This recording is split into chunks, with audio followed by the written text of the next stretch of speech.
Hello beautiful soul! Welcome back to my channel. This is my channel. I'm from Japan. Kabayan Taurus, this reading is for you. Tingnan natin yung this week. Habol tayo. November 30 to December 6, 2025. Maraming salamat muna sa mga subscriber nyo, subscriber, cross-watcher, at sa mga bagong pasok dyan. Welcome na welcome kayo sa bahay ni Ate Aimee. Salamat din sa nakataba ng puso ninyong mga comments. At sa mga nagpa-personal reading, maraming salamat. Kung gusto nyo na energy nyo lang talaga, ang gusto yung makuha natin, all the details is in description below. General reading tayo ha. Kunin mo lang sa'yo at itapon na ang hindi naman sa'yo. Vice versa, energy mo, energy ng person mo, energy na malag sa puso mo. Tingnan natin ang energy mo. Nangyayari, or mangyayari pa lang. Use your own intuition. Lawakan nyo ang inyong isipan. Ano man ang gender mo, ano man ang gender mo. Huwag nyo ipilit na energy dito kasi hindi ko binanggit ang inyong pangalan. Papaalala ko lang muli sa inyo, kung gusto nyo na positive lang reading, ang gusto nyong marinig is itong channel na to is hindi para sa inyo. Kasi ako nagbibigay talaga ako ng mga warning sign na kung sa tingin na iba is this is a negative, okay lang. Nasa sa inyo yon. Pero syempre, if you know the sign, magkakaroon ka ng positivity. Diba? Kaya maraming nai-scam din, no? Kasi hindi nila alam yung mga warning sign. Pero nasa sa inyo pa rin yun. Basta tatandaan nyo, kung gusto niyo ng positive reading, hindi po ako ang makakatulong sa inyo. Nagsasalita talaga ako ng nakikita ko sa baraha. Energy ni Taurus. Isipin nyo na lang, what's the life? Ano yung life ng reality? Puro ba positive? Hindi. Energy. Okay.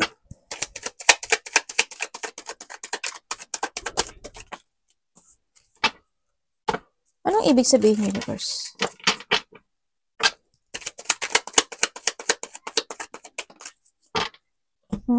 Okay.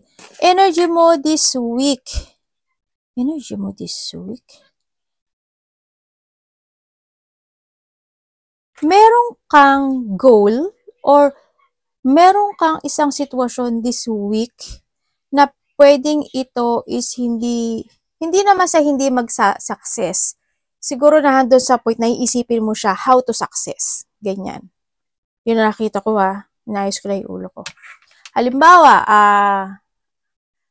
ang goal ko this week is kailangan is makapag-ipon ako ng, halimbawa lang makapag-ipon ako ng 500 pesos. Halimbawa, meron kang halimbawa lang, may business ka, ganyan. Gusto mo makapag-ipon ng 500. Halimbawa, nagtitinda ka, gusto mo makain.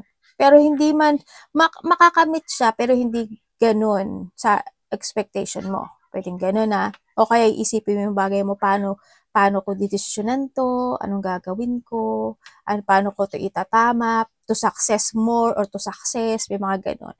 May mga bagay na pag-iisipan mo to success this week.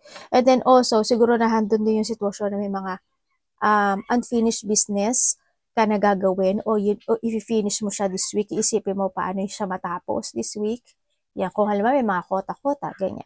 And then also, sa nakikita ko rin na energy mo, it's more on thinking kasi ang nakita ko yung mga bagay ka na iisipin talaga dito, no? Sa iyo. Meron ka mga imamanifest or may mga i-desire ka this week na situations in life. Yun ang nakikita ko sa'yo dito. Nahandito na yung sitwasyon na parang may mga bagay na parang siguro mas may konting pagsisinungaling na gagawin this week. Yun ang nakikita ko dito. Yan. May konting pagsisinungaling or hindi ka magiging totoo this week.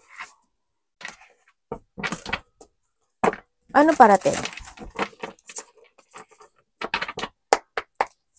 Kay Taurus this week.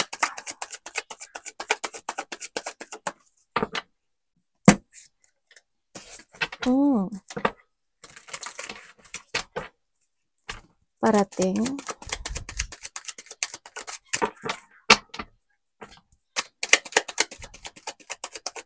This week po.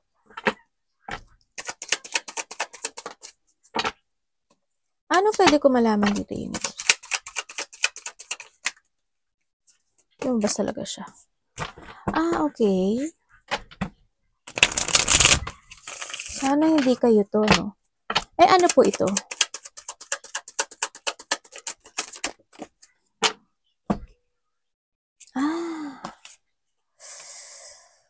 Okay, parating sa'yo. Parating sa'yo, merong, maaring sa iba tapos na to. Maaring sa iba tapos na. Pero meron ka daw maiisip na isang sitwasyon this week na parang may isip mo na, parang nadaya ako nun. Parang dinaya ako ng kasamahan ko sa trabaho, dinaya ako ng boss ko, parang nahando sa point na parang may nawala sa akin, nanakawan ba ako, nahulugat ba ako ng pera, or may mga ganon, may mga pag-iisip na sitwasyon. Ganyan. Parang nandun ka sa point na medyo magulo no? Iisipin, marami kang may isip this week, or may mga bagay ka na didibdibin this week sa nakikita ko dito. Yun, magulo yung isip. Parang maghahanap ka ng clear mind, or may mga i-clear ka na sitwasyon by this week. Yun ang nakikita ko dito. Kung saan aspeto ng buhay mo yan. And then also, parating sa'yo, ang nakita ko kasi dito is, it's more on magnetic energy ang nakikita ko sa'yo. Siguro kasi nga busy nga, 'di ba? Ibig sabihin, kung there's a frustration happen in the past situation or mga nakaraang buwan o linggo man yan, this time there's a releasing na. Handun ka na sa situation na makakaalis ka na doon, or may buhok, or makakalaya ka doon sa mga frustration na yon, no? Or handun ka sa situation na mas more ka magiging stable this week. There's an instability this week happen sa'yo. It's more on magnetic energy kasi nakita ko. Pero dahil dun sa magnetic energy na meron ka this week, may mga tao na maiirita sa'yo. Or may mga tao, or may tao man siya na magkakaroon ng mga disagreement, or pwede magkaroon ng mga hindi pagkakaunawaan, pwede magkaroon ng tension, or pwedeng mga tao na want to compete, or may mga competition situation. Yan, parang hindi mga magpapatalo, pwedeng may mga ganun. Ay anak, binupuan mo na naman ako. May mga tao na na magtataas ang ego sa'yo, or maybe this is may mga ganun sitwasyon this week. Kasi iba yung energy mo, medyo magnetic siya sa nakita ko dito. So iba naman sa inyo, siguro nandun ka sa point, ay may papasok na pera sa'yo. Pag-uusapan ka rin daw. You will become a center of attention. Hindi ko alam why, pero pag-uusapan or pagiging center ka ng atensyon ng lahat or ng mga tao. Pwede sa kasama mo sa trabaho. May mga mas marami. Sa iba naman sa inyo, mas marami pa makakakilala sa'yo. O kaya may mga pupuntahan ka or dadaluhan na maraming tao. Ganyan. O kaya din yung kung you are a YouTuber, TikTok, Reels, Facebook, or any networking or social media, or artista ka man, or public figure ka naman, mukhang makikita ka nila or mapapansin ka nila. Ganyan ang nakikita ko sa'yo dito. Yun. Yung iba sa inyo, maaaring magkaroon kayo ng level up when it comes sa trabaho niyo. Tingnan natin ang dapat mong iwasan this week.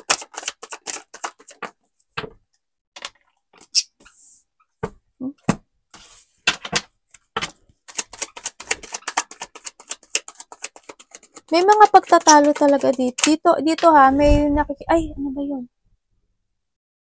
Ano ba yun? May mga pagtatalo ikang sa territorial, Pero parang napag-usapan lang dito sa part na to. Parang may ganun. Dapat iwasan. Okay. Okay, dapat mong iwasan. Iwasan mo yung hindi ka makapag-umpisa muli, no? In your situation, kung saan man yan. Iwasan mo hindi ka makapag-forgive, or not to find peace, ganyan. Iwasan mo yung mapanghinaan ka ng loob, hindi ka mag-action at hindi ka maging aware, ganyan. Not to moving forward, iwasan mo yon. Iwasan mo lang din yung syempre, is not to cooperate, ganyan. Sa pamilya mo, sa karelasyon mo, sa mga kapatid mo, or sa family mo, kasama sa trabaho, pwede rin, ganyan. Not to cooperate or mas taasan yung ego, iwasan mo yon, i-level mo lang, ganyan. Iwasan mo yung start to focus to your dreams, ganyan. Kung may mga dreams na medyo nagsha-shattered, basta focus ka lang, no? Mag-action ka. Kailangan din kasi sa'yo is motivation and doing your passion. And then, syempre, is moving forward. You need to be aware and try to make it balanced din, no? Iwasan mo sadness. Yan, sadness, not to cooperate, at hindi intindihin or maintindihan yung mga bagay-bagay o sitwasyon na nagaganap o magaganap o mangyayari o nangyayari sa buhay mo. You need to understand. No? May mga bagay na need to understand. May mga sitwasyon na kailangan ng huwag masyadong overthinking. Isa rin kasi yun pagiging overthinking. Kasi hindi rin siya makakatulong sa'yo, sa sarili mo. Diba? Kung ano yung meron ka this time, yan. Be stable lang. Basta mag-start ka ng new beginning, moving forward, put some effort sa pag-move forward, and you need to focus, no? Focus and lakas ng loob, tibay, katatagan, or katapangan is needed. Ganyan. Tandaan mo is you are the authority and you are the controller of your life. Kaya kung saan ka magpipreno, kung saan ka hihinto, kung saan ka dadalhin, ikaw ang controller at ikaw ang driver ng buhay mo. Tatandaan mo palagi yun na. Kaya wala kang pwedeng sisihin. Diba? Tingnan natin, love, kapatid, anak, magulang, karelasyon, kaibigan, pamilya, kung sino man to. Love ni Taurus.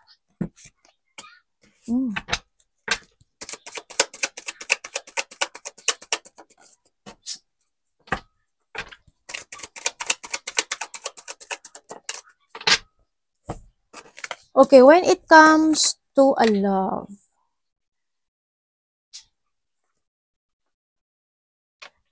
sa iba dito, karelasyon to.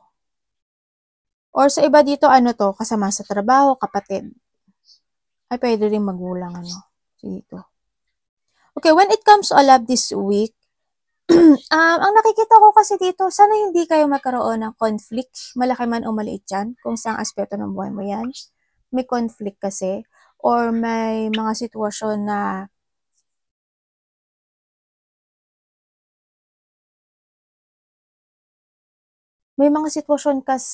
magkakaroon ng maling desisyon. May maling mangyayari, or pwedeng sa'yo, or pwedeng sa kanya. Halimbawa, nasagot mo siya, or nasagot ka niya. Parang nahanda ka sa point, shit, ba't ko siya nasagot? Bakit ganun? Dapat hindi pala ganito. Dapat pala medyo inisip ko muna. Ganyan. Sana pala pinag-isipan ko pa more bago ko, kumbaga, may example ko lang yun kung magkakaroon ng away. Yan, mapag-iisipan mo na ano ba talaga, bakit ko nasabi, magsisiyasat ka, may mga maghahanap ka ng mga katotohanan, mali yung ginawa ko, ano dapat kong gawin, ganito ba dapat, ganito ba dapat. Nandun ka sa point na yun, sa nakikita ko sa'yo dito. Kaya ingat ka na lang sa mga actions mo, ganyan, sa mga decision mo, sa mga gagawin mo, mag-ingat ka na lang. Yun ang nakikita ko sa'yo dito kasi baka magkaroon ng mga bad decision o maling sitwasyon. Yun. Kung sa relasyon mo to, maaring gano'n, o maaring siya, di ba? Baka mayroon siyang mali siyang nagawa, or ikaw may mali kang magagawa. Pwede gano'n. Sa magkahiwalay naman, gusto niya ng isa pang pagkakataon sa'yo. Or maybe this is you. Yun ang nakikita ko. Maaari nagkaroon talaga kayo ng conflict, pero sabi niya dito, I want one more chance kasi maaari itong taon na to is back and forth to sa'yo. Gusto niya pa ng isa pang pagkakataon kasi nga, sabi niya, nagkamali siya ng desisyon sa buhay. Nahando siya sa point na iniisip niya at ini-evaluate niya tong taong na to na paano siya kukonect uli sa'yo. Yun ang nakikita ko sa kanya. Or maybe this is you. Money ni Taurus.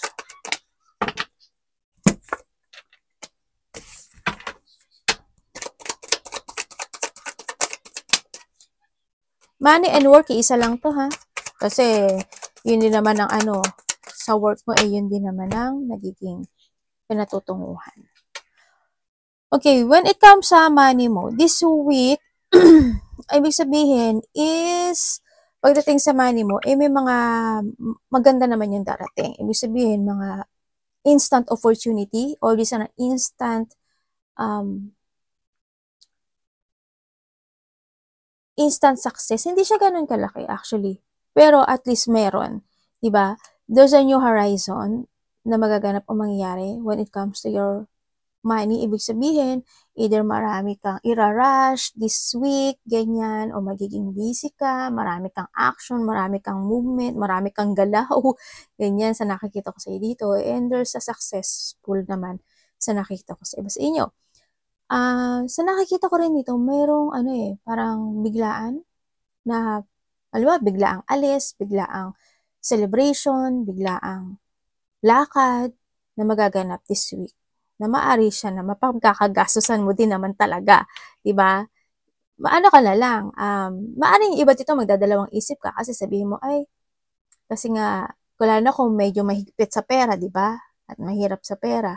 Maaaring magdadalawang isip ka. May pagdadalawang isip kasi ako nakita. Maaaring sa kaliwa ba ako, sa kanan ba ako, or I will stay na lang. Parang ganun sa iba. Sa iba dito is, baka may mga bigla kayo mag-chill-chill, kanya may mga konting gathering, mga konting inuman. Kasi nga, December na, diba? Baka ganun.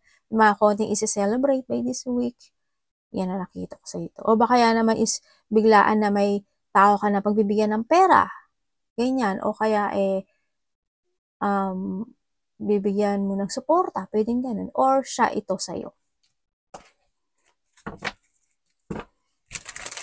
Sa iba dito, 100 ka sa point na hindi mo alam kung kasi may pagsisiyasat ka rin na gagawin. Parang you want to recover from a difficult situation pagdating sa pera mo.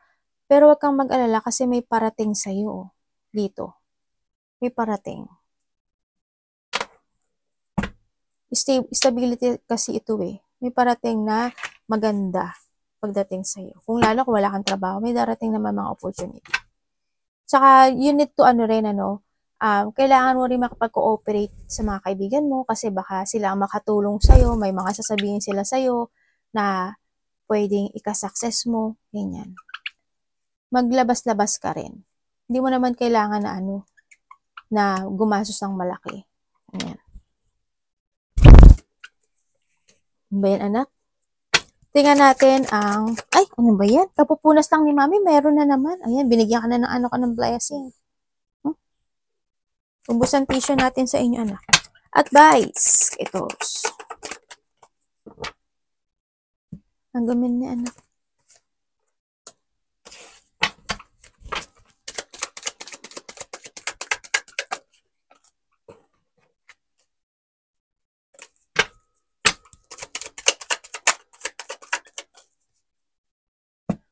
Okay. Okay, when it comes sa, hindi ko muna ibibigay yung advice Dito sa sitwasyon, may third party sa iba. Kung kayo is walang third party, sa iba dito, either ikaw or siya, nagkakaroon ng connection with someone. Or magkakaroon ng connection sa nakaraan, or bago man siya, or luma siya. Yun ang nakikita ko. Ang nakikita ko sa'yo dito, mag-ingat ka kasi siguro hindi kayo lahat to. Pero nasa iyo, gusto mo mag-ingat, diba? Sabi ko naman sa'yo, nagsasalita talaga ako dito ng mga warning. Dito kasi, may tao na gagamitin ka. May tao na, halimbawa, boss mo, o kaya kaibigan mo, karelasyon mo, o kaya kasama mo sa trabaho, pwedeng gano'n. Yeah. May mga panggagamit, corrupt, halimbawa, lilinglangin ka, lolokohin ka, di ba? Halimbawa, bumili ka, nagbayad ka ng 1,000, Tapos dapat ang sukli mo is 800 pero ang binigay lang sa'yo is 700. Yung mga ganong sitwasyon. Kaya mas maging matalas ka. Ano mo dito si Justice, mas maging matalas ka this week. Kasi ang nakikita ko dito medyo, o kaya sa trabaho, di ba? Lalamangan ka ng kasamahan mo sa trabaho. Parang, imbis na dapat 50-50 kayo ng trabaho, sa'yo ibibigay yung 70% at sa'yo 30% lang tatrabahuhin niya. Pwede mga ganun, no? Kaya medyo lawakan niya yung isip nyo. O kaya sa relasyon mo, di ba? O kaya sa family mo, kung sino man yan na medyo may pangliling lang o may pandaraya, yan, o may pagkukurap, yan, may pagsisinungaling. And then, sa iba naman sa inyo, there's an unfaithful situation, dishonest, obsessed, when it comes to status. May tao dito na, may taong walang trabaho. Sana hindi ikaw ito, no? Yan, parang may taong wala, hindi ko alam kung may trabaho ba siya, o wala lang talaga siyang ipon, yun, or maybe medyo tagilid ang kanyang business, or tagilid yung kanyang stability. Yun na nakita ko. So, iba naman sa inyo, may nakita ko dito na lalaki, may sakit. Yun, ingat na lang, no? Kung may mga may sakit, ikaw man or someone into your life, may mga taong may sakit. Ingat na lang din. Yan, mas alagaan natin yung sarili natin, no? And then also, there's an unfaithful nga, tapos,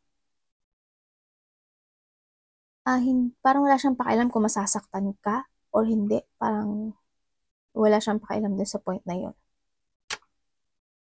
Iba dito, may taong materialistic. Siguro, yung either, kahit maliliit na bagay na bili ng bili, or halimbawa, pag nahandyan ka lang, pag may binibigay ka, nahandyan siya sa'yo. Parang or vice versa, baka ikaw naman ito. Okay, what comes sa advice? What comes sa advice, huwag kang manghinayang o huwag kang malungkot sa mga bagay na tapos na, sa mga bagay na nawala, natapon, or nangyari na. Yan. Huwag kang ma-disappoint sa mga sitwasyon mo in life. Ang mga kailangan lang dito is you need to focus and think to the future. Kung may mga bagay na kailangan na magkaroon ng clarity, i-clarity mo na yun. It's time to decide, and may mga bagay na kailangan ng itama, no? Or aksyonan this time ang sinasabi dito. Pero may darating sa'yo na kasaganaan. Yun ang nakikita ko sa'yo dito. May kasaganaan, material success happens siguro within the 10 days, 10 weeks, 10 months, over the next year of October. Ganyan ang nakikita ko sa'yo dito. May mga bigla ang magaganap na makakaramdam ka ng kasaganaan. Baka nga may mga bonuses yung iba, no? Kaya nakikita ko rin yung material success na sitwasyon. Yun. Baka tapos halimbawa sa bonuses, 'di ba?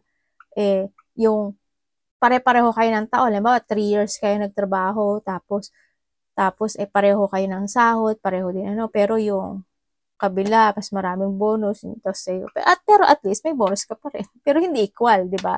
Pwede mga ganun sitwasyon. Arigato namaste, God bless.